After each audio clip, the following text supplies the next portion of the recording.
Not too long ago, Fatal Fury City of the Wolves was revealed, and it still feels like a shock to me. It's not common to see older fighting games get revivals like that while sticking to their roots, and it looks amazing. Naturally, there's plenty of other classic 90s fighting games people have been asking for new entries of since. In particular, there's one series I've seen requests for a return time and time again. Since it's Halloween and you've probably seen the title of this video, I'm sure you can tell I'm referring to Darkstalkers. Darkstalkers is essentially a fighting game with all kinds of monsters from across cultures and mythology. In the 90s, the series was basically Capcom's #2 fighting game IP besides Street Fighter, and I think they're great games with a rich atmosphere and smooth gameplay that still hold up today. They also probably have some of the best fighting game endings of all time, so that's a big plus. Many people have spent many hours dreaming up potential concepts for Darkstalkers 4. I think it has a lot of potential in it, so here's my shot at it. Darkstalkers is a perfect chance for Capcom to make more fighting games that aren't just Street Fighter. Although I do think people are kind of annoying about it. Like, it's hard to talk about the series without people begging Capcom for a sequel and all that. Anyways, Darkstalkers 4 wouldn't be too hard to make. There aren't a crazy amount of fan-favorite characters you absolutely need to bring back, and because of the monster theme, there could be tons of new characters who would get people hyped as well. You can also get YouTubers making fun Halloween videos speculating on the future of the series. Because I will have to make some original characters, this roster will have to take a pretty different approach to some other fighting game ideas I've made before, so this should be pretty interesting. Of course, I always welcome ideas from my audience, and in a series bringing together monsters from all over the world, there's so much potential even besides what I'm introducing for this game. Also, I have a Patreon now. It's a pay what you want system with a $1 minimum, so that I can make a little bit of cash on these videos. I don't have much original content there, so it's mostly for supporting me and seeing or weighing in on videos early. If you could subscribe, I'd appreciate that too, because I'm aiming for 1,000 subscribers by the end of 2025. Okay, that's it, so let's get into the roster concept. There's 22 characters for the base game. The first Darkstalkers has a ton of iconic characters who basically have to return, so the full playable cast of Darkstalkers, the Night Warriors, are here. There's the iconic faces like Morrigan, Felicia, and Dimitri, but this is also where some of the goofier Darkstalkers characters are, like, Sasquatch. Look, in a Darkstalkers sequel, the series has some of the lighter, more comical elements. I know they'd probably go for a more realistic RE engine look, but still, if Lord Raptor doesn't have a move that turns you into a basketball, it's not Darkstalkers. That said, there's one character from the original Darkstalkers who isn't making the cut, because unfortunately not all of them can return. That's Pyron, the main boss of the first game. He's an alien completely covered in flames, and I think he just doesn't fit the aesthetic of Darkstalkers the best. His fire could be a technical challenge too. Look, Pyron has a long history of being cut from Darkstalkers. He just screams "make me DLC." That said, I did decide to keep Huitzel, the mid-boss of the first Darkstalkers. He's a robot and his technology doesn't really fit the monster theme the best, but I do like him and it would be neat story-wise to have him come back without the actual main villain. Afterwards, Hsien-Ko is next. My favorite Darkstalkers character by far, and popular enough to be in even besides my bias. The game she comes from, Night Warriors Darkstalkers Revenge, also had another new character who I'm actually cutting, Donovan. Donovan's absence here is almost entirely because Anita is finally going to make her full debut as a playable character. She started as a small girl Donovan guided in the games, and was planned for a long time as a playable character in both Darkstalkers and crossovers like MVC, but it never really worked out besides the one time, but that doesn't count. In my Darkstalkers 4, she could share a lot of magic-based moves Donovan had, and I want to emphasize the aspect of her as a monster hunter, maybe bringing in the classic Von Helsing stuff for her. Maybe I'm just saying that because of her hat, I don't know. Anita being a playable character is probably one of the biggest expectations for a new Darkstalkers game, so it makes a ton of sense. Since she would have an aged up design, this game's story could have a fairly big time skip from Darkstalkers 3. That would sort of make this a soft reboot too, which would be great. Lots of fighting games do stuff like that, and we could get a fresh story doing this. Anyways, QB, Lilith, and Jeddah are the next three. I'm envisioning a different boss, so Jeddah wouldn't actually be the final boss of the arcade mode here. Maybe he could be the mid-boss before the new guy shows up. And then Lilith kinda presents a bit of a problem here. She's been absorbed into Morrigan, so she's not really her own entity by the end of Darkstalkers 3. I am a big fan of keeping fighting game characters dead. What happened with Heihachi and M. Bison was a disgrace. Lilith doesn't really die though, and there are ways to justify her being separated again. Plus, it happened in her arcade mode, so it's of dubious canonicity. Also, BB Hood, I almost forgot about her, but she has to be here 100%. That was the returning Darkstalkers characters. There's only a couple of characters missing, so hopefully this won't be too disappointing for some people. And if it is, well, that just gets them interested in DLC. Man, I made so many of these roster videos, I've inadvertently developed such a capitalist business mindset. Easily one of the most common suggestions for a new Darkstalkers character is a Tengu. It's sort of a Japanese ghost, and there are some neat ideas you could do with one. I agree it would be cool. That being said, I'm going to pitch the absolute weirdest idea in this video by far. The Tengu character is Go Hibiki. Go is the father of Dan Hibiki from Street Fighter. He is very much dead, but did appear in Pocket Fighter or Super Jump Fighter Mini-Mix, which was a crossover between Capcom games that had characters from Street Fighter and Darkstalkers. Dan was one of them, and oh look at that, he has an attack where he pulls out his dead dad and he's a Tengu. It was probably to reference Mr. Karate from Art of Fighting, since Dan is supposed to parody that series. Go's appearance here would pay homage to that game, and Street Fighter as a whole, but it also serves to fully connect Street Fighter and Darkstalkers, and include this Tengu people have asked for so long.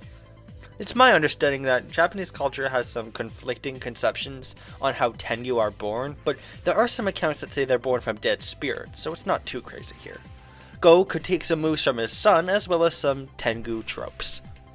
The second sorta guest character of this base roster is Ruby Hart. She's a pretty famous character since she was a cancelled Darkstalker whose design ended up being repurposed as the main character of Marvel vs. Capcom 2. Folks love Ruby Hart, and this would be a great place to bring her back. She's associated with traveling different dimensions and whatnot, so there's an excuse for her to be in this game right there. Now, some people might say she doesn't make that much sense since she's a pirate, not the most monster-y thing. That was probably why she was cut from the series in the first place. However, Darkstalkers does have some characters who are monster hunter humans like Donovan, so she wouldn't be too odd if you think about it. She has lots of moves where she summons ghosts, so I suppose she's a cursed pirate. That's a monster. Later on, I'm also going to have some original characters who are more traditional monsters, so Ruby won't feel like she's breaking the Darkstalkers conventions too much. And when I say later, I mean right now, because here's my first original Darkstalker. One type of creature Darkstalkers never really introduced is anyone from Greek mythology. So the very first Greek Darkstalker here would be based on a Gorgon, the snake-like creature Medusa was. They could be a grappler with their hair snakes able to grab and throw opponents. They could also have an attack where they shoot one long laser able to turn opponents to stone. To balance it out though, this gaze would take a few seconds of contact to actually freeze opponents, and the stone would be shattered after just one attack. Think of it like Sub-Zero's freezing move from Mortal Kombat. Darkstalkers often likes putting little twists on their monsters too. Fun stuff like a wolf that's a kung fu master, a demon who fights with his own blood, BB Hood's entire existence. I have an idea for a little twist for the Gorgon character too. Make them buff. They'll be really strong and have both chest hair and back hair that are also snakes, allowing for more grappling with these snakes biting at opponents. Doesn't that just sound like something Capcom would do? They would also probably make this character a man, like cowards, because women can't have chest and back hair, right? But we all know the truth. As you presumably remember, Donovan was one of the characters I cut. A lot of his moves involve summoning monsters from the Great Beyond and using them for attacks. Anita would take on some of his moves, of course, but the next character would take on some of those summoning-based moves. My concept is for a dark priest inspired by Lovecraftian mythology. He would summon great old ones for attacks, and could have some dark magic spells for certain moves too. It's a unique type of monster to have, and a neat way of expanding what a Darkstalker can be. I do want him to be a more comical character though. A super move where some Cthulhu pastiche can fully fly around on screen would be a lot of fun. Donovan has a move like that too, I guess. Finally, we need a boss character. I actually want a new character to be the final boss. Jetta's a great boss, don't get me wrong, but I think we need someone new for arcade mode. One part of Darkstalkers lore I've always felt should be expanded upon are the Soul Bees. I want to see more aspects of the Makai world, and I like the idea that there's monsters based on insects like QB who were allied with Jetta, and might be seeking revenge on him. So, the final boss is a monster from the slums of the Makai world. Maybe a spider queen of some kind? Human-spider hybrids are a popular horror trope, and spiders are in fact predators of bees. Had to look that up. We could say she's able to absorb the energy of other creatures in her web, hence why she became powerful enough to be the final boss, and presumably took out Jeddah. So there's my idea for Darkstalkers' new final boss. I don't have any names for these characters, the Gorgon, the Dark Priest, and the Spider Queen, so I'm accepting name suggestions for these Darkstalkers OCs. If I like them enough, maybe I'll canonize them. Here's the base game for Darkstalkers 4. 22 characters is a good amount, and I think I'm satisfied here. People might be disappointed at some character omissions, but I think those make it more interesting, and there's ways of placating fans of cut characters here in the base game. In terms of what single-player content this game might have, I don't really see a story mode like World Tour being included, since that would be a lot for what's pitched as a lower budget game here. What I can see, however, is them including story modes with special cutscenes per character, in the style of Street Fighter 6. I feel Darkstalkers has always been better at Capcom's other fighting games, and including story content or lore in their arcade modes, and I would love to get a fairly in-depth story for their little character storylines. It would especially be nice for a series that's been on hiatus so long where people might not know the lore. Before we get to DLC though, there are exactly 2 characters I'm envisioning to be in this game via free updates that come out shortly after launch. I'm sure you can guess who I mean. The iconic dynamic duo, Shadow and Marionette. They were available in some of the Vampire Savior games as hidden unlockables. Shadow allowed you to take on the form of any enemies you defeat, and Marionette allowed for mirror matches. They're technically real Darkstalkers characters, they're even based on monster archetypes, so they could come back here as well. I suppose there's also Oboro Bishamon. He's a variant on Bishamon who is technically treated as his own character, so maybe down the line he can be a free downloadable character as well. I don't even remember the difference between him and regular Bishamon off the top of my head, to be honest. With that said, let's move on to the first wave of DLC, which has 4 characters. Yeah, Donovan is my first DLC pick. I've sort of spoiled him before, but it's not very surprising anyways. There's an argument this could technically take away from some of the allure of Anita finally being playable, but I'd argue it doesn't really contradict any lore, so it's not too big a deal. Afterwards, I have the very first original character for our DLC. I understand that making up some characters for DLC might be a little controversial. Some people might say they're not hype enough for someone to actually buy them, but I disagree. I don't want to just rely on returning characters or guest characters, since there's not that many returning ones to pick. Anyways, my idea for the second DLC is an original troll character. He would be a giant compared to the rest of the cast, attacking with a huge club and could throw rocks, sticks, maybe even people who would flail around as they're thrown. I included Greek mythology, so why not someone a little more medieval? Figuratively and literally. This troll character would essentially be the sentinel of the game, or I suppose you could say the Yokai Kusarigedo of the game. Capcom can't let SNK get away with having a fighting game character creepier than theirs. Well, I had Ruby Heart, so the obvious next addition is Amingo. He was another original character from Marvel vs. Capcom 2, who's also a pretty popular choice for Darkstalkers. As far as I know, he was never confirmed to have been in a cancelled Darkstalkers design, but I wouldn't be surprised if he was, and he does fit along quite well with Ruby. Honorable mention to Sansun, the third original Marvel vs. Capcom 2 playable character. I like the idea of her being in, but I didn't go with it since it might overshadow the actual Darkstalkers with 3 Marvel vs. Capcom characters. If there was one more DLC character though, I would have chosen her. Finally, the last DLC character of the first wave is another guest, Tessa from Red Earth. Red Earth is a Capcom fighting game mostly themed around fantasy with RPG mechanics. The face of that game was a witch named Tessa. She obviously fits in quite well with Darkstalkers, especially since the games don't really have a traditional witch character.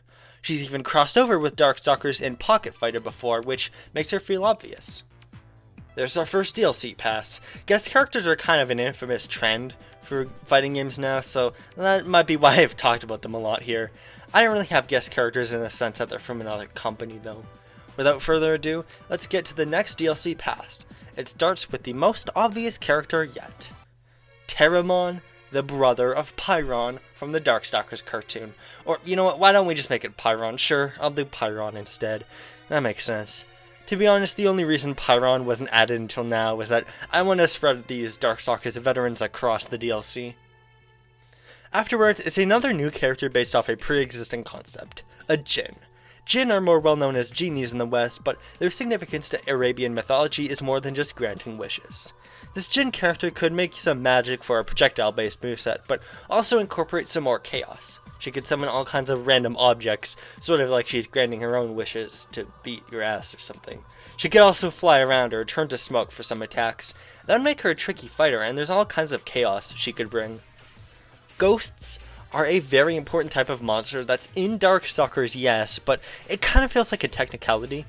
Bishamon is a ghost absorbing a suit of armor, but it kind of just feels like they added a samurai, you know? Not too many of his moves or mannerisms are ghost specific. So here's a character that's a little bit more ghosty. It's a guest character who isn't even from Capcom, Hsien-Ko. Hsien-Ko is one of the new characters from Killer Instinct 2013. She's a ghost inspired by Japanese urban legends and movies like Ringu. Despite the fact she's a newer character, she's proven to be popular, at least because of her creepiness. Killer Instinct is similar to Darkstalkers in that a lot of people want it back. Hsien-Ko is a character that can make even the most diehard fighting game guest character haters say, okay, this one kinda works. And finally, a new character is the last spot of the pass. I've decided to make it an angel, fighting with the force of light and the divine against the demonic. She could have moves where she flies as well, making use of her wings. It would be a good contrast to Darkstalkers' various demons, and I hate to say it, but she would be the obligatory sexy one. Look, this is just how Capcom thinks, okay? I'm looking at this from their perspective. And if Darkstalkers 4 ends up being successful, her role could be expanded on in a future sequel. A Darkstalkers game that's a full-scale battle of light and dark would be a good way to do a sequel. I'm not saying they should make the actual biblical god the final boss of the next game. I'm just saying imagine Sasquatch beating up the new boss, which is a biblically accurate angel. In any case, Darkstalkers 5 is not the roster I'm making here. For now, I can say that if this game is ever made, it will be the fighting game with the second most amount of NSFW fanart based off an angel. That leaves us with a final roster of exactly 30. Amingo Anakaris Angel Girl, Anita Baby Bonnie Hood, Bishamon Dark Priest, Dimitri Donovan, Felicia Go Hibiki, Gorgon Hsien-Ko, Huitzel Jeddah Jin, John Talbane Lilith, Lord Raptor, Marionette Morrigan, Pyron, QB, Rikuo, Ruby Heart, Sasquatch, Shadow, Spider Queen, Tessa, Troll, and Victor. Some of those are placeholder names, we'll figure them out. Sorry if I didn't go too in-depth or didn't describe much beyond the roster. It's Halloween and I wanted a lighter video for this season.